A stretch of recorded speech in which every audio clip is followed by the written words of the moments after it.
AMC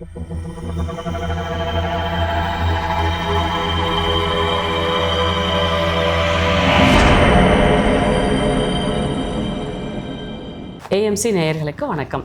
நம்மளோட நட்சத்திர சீரீஸோட தொடர்ச்சியாக இன்றைக்கி நம்ம பார்க்க போகிறது விசாக நட்சத்திரம். எப்பவும் போல் விசாக நட்சத்திரம் பற்றின குறிப்புகளையும் புராண கதைகளையும் லாவண்யா மேடம் சொல்லுவாங்க. நான் அதனுடைய அறிவியல் விளக்கங்கள், மற்ற பார்வைகளை வந்து எப்படி நம்ம பார்க்க முடியும் இதை அப்படிங்கிறத வந்து நம்ம இப்போ டிஸ்கஸ் பண்ண போகிறோம். ஏஎம்சி நேயர்களுக்கு வணக்கம். விசாக நட்சத்திரத்தோட சின்னம் வந்து காவடி ஷேப்பில் இருக்கிற நுழைவாயில், வளைந்திருக்கிற நுழைவாயில். அதற்கான மரம் வந்து விளாமரம், விளாம்பழம் சொல்கிறோம் இல்லைங்களா, அந்த விளாமரம். அப்புறம் இதுக்கான தெய்வம் வந்து முருகர். ஏன்னா முருகர் பிறந்த நட்சத்திரமாகவே விசாகம் பார்க்கப்படுது. இந்த நட்சத்திரத்துக்கான தெய்வம் முருகப்பெருமான். இதற்கான தேவதை வந்து இருவர், அக்னியும் இந்திரனும். ஸோ அதனால் இந்திராகினி அப்படின்னு சொல்கிறோம், இல்லைன்னா இந்திராணி அப்படின்னு சொல்கிறாங்க இதற்கான தேவதைகளை. இப்போ இதுக்கான விளக்கம் ப்ளஸ் போன நட்சத்திரத்தில் இருந்து வரக்கூடிய தொடர்ச்சி. ஸோ நம்ம போன நட்சத்திரத்தில் என்ன பார்த்தோம்? சுவாதி பார்த்தோம். சுவாதி வந்து நம்ம இதனுடைய சுதந்திரத்தன்மை அப்படிங்கிறத பற்றி பார்த்தோம் இல்லையா? ஒரு 2 பேர் சேர்ந்து செயல்படும் போது வரக்கூடிய சுதந்திரத்தன்மை பற்றி பார்த்தோம். இப்போ பார்க்க போகிற விசாகம் உட்கார்ந்துருக்கிற இடமும் வந்து துலாம் ராசி. இந்த இடம் சொல்கிறதும் வந்து 2 பேர் சேர்றதுனுடைய ஃபங்க்ஷனாலிட்டி பற்றி பேசுது.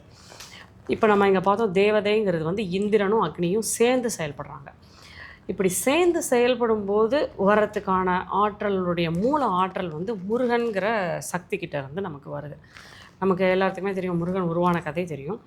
முருகன்கிறது வந்து நமக்கு எல்லாத்துக்குள்ளாரையும் இருக்கக்கூடிய மூலமான வாழ்கிறதுக்கு தேவையான நம்ம யார் அப்படின்னு ப்ரூவ் பண்ணிக்கிறதுக்கான ஒரு சக்தி. பண்ணணும்னு நினைக்கிறது அது எல்லாமே, அந்த வாழணுங்கிற ஆசை, இது எல்லாமே வந்து இந்த சக்தி பூராமே சொல்கிறது எதுன்னா வந்து முருகன் தான் வந்து அதனுடைய நம்ம வாழ்க்கையினுடைய ரெப்ரசன்டேஷனாக இருக்குது. அதில் ஒரு குறிப்பிட்ட பகுதி தான் வந்து அக்னியும் இந்திரனும் இரட்டை சக்திகளாக சேர்ந்து செயல்படக்கூடிய ஒரு இடத்த சொல்கிறது. இந்த அக்னியும் இந்திரனும் எப்படி செயல்படுறாங்க அப்படின்னு நம்ம பார்த்தோம்னா, முதல்ல நம்ம பார்த்த மாதிரி சுதந்திரம் பற்றி பார்த்தோம் இல்லைங்களா? இப்போ சுதந்திரம்ங்கிறது வந்து ஒருத்தரை பற்றினது, தன்னை பற்றினது மட்டும்தான் சுதந்திரம்ங்கிறது. இப்போது நான் லாவண்யா இருக்கோம், இப்போ நம்ம 2 பேர் இருக்கோம் அப்படின்னா அந்த இடத்துல நான் இருக்கிற புள்ளியிலேருந்து உங்களை வந்து நான் எங்கே மீட் பண்ணுவேன்னு பார்த்தீங்கன்னா, இது 2க்கும் நடுவில் இருக்கிற அந்த சந்தியில் தான் வந்து மீட் பண்ண முடியும். இதை தாண்டி உங்களை வந்து நான் மீட் பண்ண முடியாது. ஏன்னா அது உங்களோட இடம், இது என்னோட இடம். நம்ம 2 பேருக்கு இந்த நடுவில் இருக்கிற ஒரு இணைப்பு இருக்குது பார்த்தீங்களா? அந்த இணைப்பு, அந்த சந்தி புள்ளி, அதை தான் வந்து இந்த விசாக நட்சத்திரம் சொல்லுது. அப்போது இந்த சந்தியில் நமக்கு நடக்கிற இன்டராக்ஷன் இருக்கு இல்லையா? இந்த இன்டராக்ஷன் வந்து ரொம்ப ஸ்ட்ராங்காக இருந்துச்சுன்னா அதனால நமக்கு கிடைக்கக்கூடிய விளைவுகள் வந்து ரொம்ப நல்லா இருக்கும். அதுக்கான பலன்கள் வந்து ரொம்ப நல்லாயிருக்கும். இதில் இந்திரனுடைய தன்மை அப்படின்றது வந்து ஒரு பராக்கிரமம் உள்ள, அந்த வஜ்ராயுதம் வச்சுருக்கக்கூடிய வீரம் உள்ள, தேவர்களுக்கெல்லாம் தலைவனாக இருக்கக்கூடிய ஒரு தன்மை. அக்னியினுடைய தன்மைங்கிறது வந்துட்டு மனோபலத்தை பற்றி பேசக்கூடியது. நமக்குள்ளே இருக்கிற தீயை வந்து நம்ம எப்படி வளர்த்தெடுக்கணும், அதை எப்படி கண்ட்ரோலில் வச்சுருக்கணும் அப்படிங்கிற மனோபலத்தை பற்றி பேசக்கூடியது. ஸோ அக்னியின் தன்மை உள்ளவங்க மனோபலத்தை அதிகப்படுத்தணும் அப்படின்னு நினைக்கக்கூடிய தன்மை இருக்கவங்களாம் இருப்பாங்க. இந்திரனுடைய தன்மை உள்ளவங்க ஒரு சண்டை போடக்கூடிய, ஒரு ஆசைகள் உள்ளவங்களாகவும், தனக்கு தேவையானதை வந்து தேடி அடையக்கூடியவங்களாகவும், அதுக்காக போர் புரியக்கூடியவங்களாகவும் இருப்பாங்க. இந்த 2 தன்மையும் ஒன்று சேர்றதை பற்றி பேசுகிறது தான் இந்த விசாகம். இதனால் வந்து நமக்கு என்ன கிடைக்குதுன்னா, ஒரு பேலன்ஸ் கிடைக்குது. அதுதான் வந்து துலாம் ராசியில் இது இருக்குது அப்படிங்கிறதுனால, இந்த 2 பேரும் சேர்ந்து ஃபங்க்ஷன் பண்ணுறதுனால கிடைக்கக்கூடிய பேலன்ஸ், அதனால் நமக்கு கிடைக்கக்கூடிய பலாபலம். ஸோ இந்திர சக்தி, அக்னி சக்தி 2ம் சேர்ந்து ஃபங்க்ஷன் பண்ணணும் அப்படிங்கிறத சொல்கிறதும் இந்த விசாக நட்சத்திரம். சூப்பராக விளக்குனீங்க சாந்தினி. இதே மாதிரி இதுக்கு இன்னொரு சின்னம் இருக்குது. அது என்னன்னு பார்த்தீங்கன்னா, மரக்கிளைகள் வந்து சேர்ற இடம் இருக்குது இல்லைங்களா, அந்த மிட் பாயிண்ட், அப்படி இல்லைன்னா ஃபோர்க்குன்னு சொல்கிறோம் இல்லைங்களா, அது வந்து இதோட சின்னங்களாக பார்க்கப்படுது. இப்போ இந்த நீங்கள் சொன்ன விளக்கத்துலேருந்து நான் கண்டினியூ பண்ணணும் அப்படின்னா, இந்த மரக்கிளைகள் வந்து சேருது இல்லைங்களா? இப்போ இந்த மரக்கிளைகள் ரெண்டுமே 2 விதமான சக்திகளையும் 2 விதமான பார்வைகளையும் சொல்லுது. அப்போது இந்திரனோட பார்வை ஒரு பக்கமும் அக்னியோட பார்வை ஒரு பக்கமும் இதில் வந்து பார்க்குறது. இது ரெண்டும் எங்கே வந்து மீட் ஆகுதோ அதுதான் நம்ம யூனியன்னு சொல்கிறோம் இல்லைங்களா? இப்போ நம்ம பேசுன மாதிரி அந்த நடு இது இல்லைங்களா? ஸோ அந்த இடத்துல வந்து நம்மளால் இந்த 2 விதமான சக்தியையும் நம்மளால் உள்வாங்க முடியும். அப்போ இதுக்கு என்ன பண்ணுறாங்க அப்படின்னா, புராணத்தில் வந்துட்டு நம்ம போன இதில் வந்து அக்னிஹோத்திரம் பார்த்தோம் இல்லைங்களா? அப்போ இந்த அக்னிஹோத்திரம் பண்ணுற இடத்துலையே வந்துட்டு சந்திக்கான பூஜைகளும் நடத்துகிறாங்க.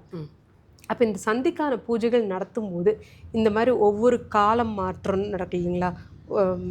நம்ம 4 காலங்கள் இருக்கு இல்லையா? வசந்த காலம், வெயில் காலம், அந்த மாதிரிலாம் இருக்கிற அந்த காலத்தின் நடுவுலையும் நம்ம சந்தியை பார்க்குறோம்.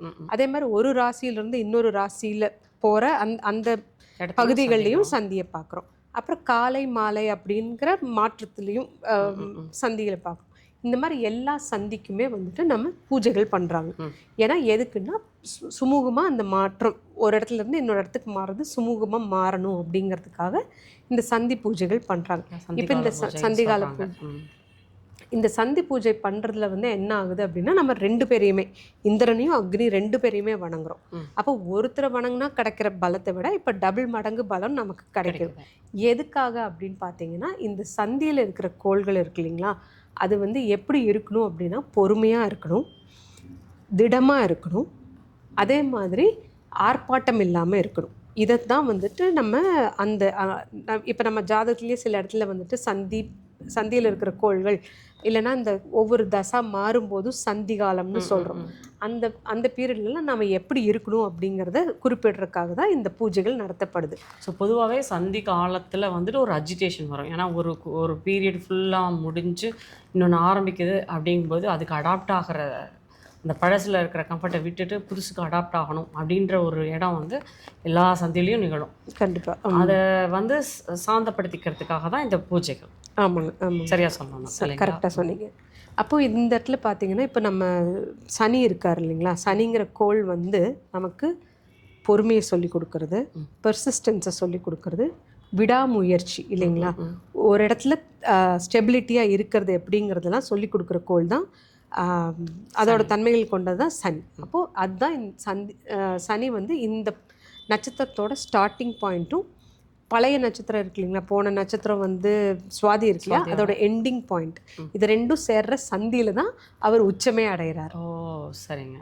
ஸோ அப்போ நமக்கு இப்போ புரியுது ஏன் இந்த சந்தியில் இந்த இடத்துல வந்துட்டு சனி உச்சம் அடையுது. ஏன்னா சனி நமக்கு சொல்லி கொடுக்குற தேவையான குணங்கள் எல்லாமே சனிகிட்ட இருக்குது.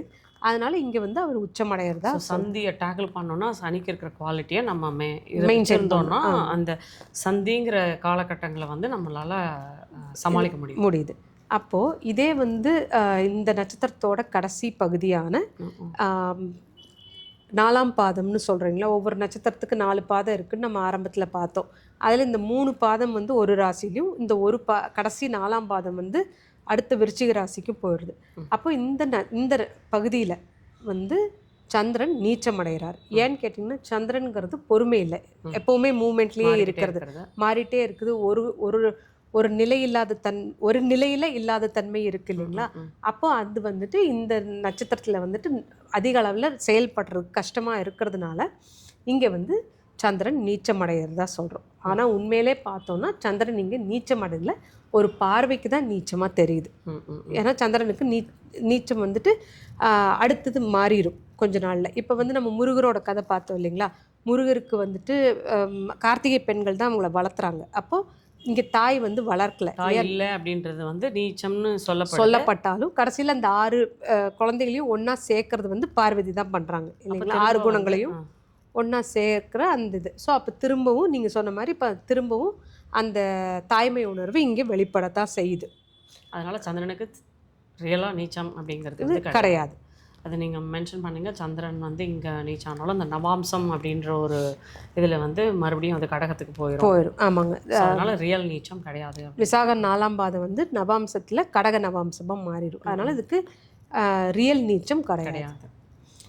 அப்போ இப்போ இதில் வந்துட்டு முருகரை வளர்த்துனதை பற்றி பேசும்போது இப்போ இந்த நட்சத்திரத்தில் கோள்கள் இருக்கிறா அவங்க குழந்தைகள் வேறு இடத்துல வளரலாம், இல்லை அடுத்தவங்க குழந்தையும் இவங்க வளர்த்தலாம். நம்ம எப்படி கார்த்திகையில் பார்த்தோம் இல்லைங்களா, அதே தன்மை இங்கேயும் வெளிப்படும். ஆனால் இங்கே வந்து எந்த மாதிரி வெளிப்படும்னா, மற்ற எல்லா குவாலிட்டிஸையும் உள்ளடக்கி ஒரு குழந்தையாக மாற்றுற அந்த தன்மை வந்துட்டு இங்கே இருக்குது. இந்த இப்போது இந்த முன்னாடி பேசணும்னு நினைக்கிறாங்க, விசாகம் நட்சத்திரத்தில் இருக்கிறவங்க வந்து பொதுவாக 2 விதமான சக்திகளை வந்து டேக்கிள் பண்ணிக்கிட்டே இருக்கிற மாதிரி இருக்கும். சில சமயம் அம்மா ஒரு மாதிரி இருப்பாங்க, அப்பா ஒரு மாதிரி இருப்பாங்க, 2 பேரும் 2 விதமான இடத்துல இருப்பாங்க. இவங்க அந்த சந்தியில் மாட்டிக்கிட்ட மாதிரியான ஒரு இது இருக்கும். அவங்க இருக்கிற இடத்துல எப்போவுமே ஒருத்தர் ஒரு பக்கமும் இன்னொருத்தர் இன்னொரு சக்தியாகவும் இருக்கிற மாதிரி இருக்கும். இந்த மாதிரி ஒரு சினாரியாவும் நான் பார்த்துருக்குறேங்க. இப்போ அப்படியே நம்ம வந்துட்டு அந்த யூனியன் சொன்னோம் இல்லைங்களா, 2க்கும் நடுவில் இருக்கிறது. ஸோ இங்கே தான் இந்த வாய்க்கா வரப்பு தகராறுலாம் வரும்னு சொல்லுவோம் இல்லைங்களா, அதெல்லாம் இந்த மாதிரியான சந்தியில் இருக்கிற கோள்கள்னால வரலாம்.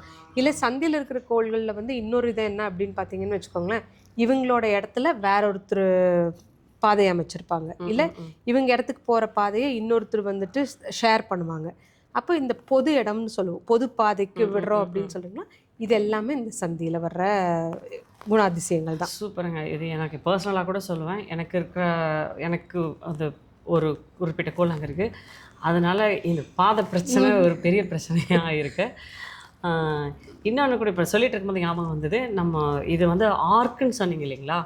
ஸோ ஆர்க் அப்படிங்கிறது வந்து பொதுவாக அதுக்கு ஒரு சின்ன விளக்கம். ஆர்க்குன்றது வந்து சக்கரத்தினுடைய ஒரு பகுதி இல்லையா, லைக் பை அப்படின்னு சொல்லக்கூடியதோ, இல்லை அந்த நுழைவாயிலுடைய ஆர்க், நம்ம இங்கே சாம்பிளுக்கு இங்கே வச்சுருக்கிற இந்த ஆர்க் ஆகட்டும், இந்த அமைப்பை நம்ம எங்கெல்லாம் பார்க்குறோமோ அந்த இடம் எல்லாமே வந்து அது விசாகத்தை சொல்லக்கூடியது.